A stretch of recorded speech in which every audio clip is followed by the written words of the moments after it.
एक व्यक्ति ऑफिस में देर रात तक काम करने के बाद थका हारा घर पहुंचा।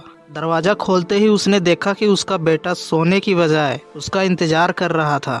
अंदर घुसते ही उसके बेटे ने पूछा, पापा क्या मैं आपसे एक सवाल पूछ सकता हूँ? पिता ने कहा, पूछो, क्या पूछना चाहते हो? पापा आप 1 घंटे में कितना कमा लेते हैं? पिता ने उत्तर दिया, तुम्हें इससे क्या लेना देना है और इतने बेकार सवाल क्यों कर रहे हो? बेटा बोला, मैं तो यूं ही जानना चाहता था, बताइए ना आप 1 घंटे में कितना कमाते हैं? पिता बिना कुछ बोले अपने कमरे में चला गया। यह देखकर बेटा गुस्सा हो गया। पिता सोच रहा था कि आखिर उसके बेटे ने ऐसा क्यों पूछा। कुछ समय बाद वह अपने बेटे के कमरे में गया और बोला, मैंने तुम्हें बेकार ही डांट दिया। दिन भर के काम से मैं बहुत थक गया था, इसलिए तुम्हारे सवाल का जवाब नहीं दे पाया। मुझे माफ कर दो। वैसे मैं 1 घंटे में 100 रुपए कमा लेता हूँ। बेटा बोला, पापा मेरे पास 100 रुपए हैं, क्या मैं आपसे 1 घंटा कल खरीद सकता हूँ? आप यह पैसे लीजिए और प्लीज कल जल्दी घर आ जाइएगा। मैं आपके साथ बैठकर खाना खाना चाहता हूँ।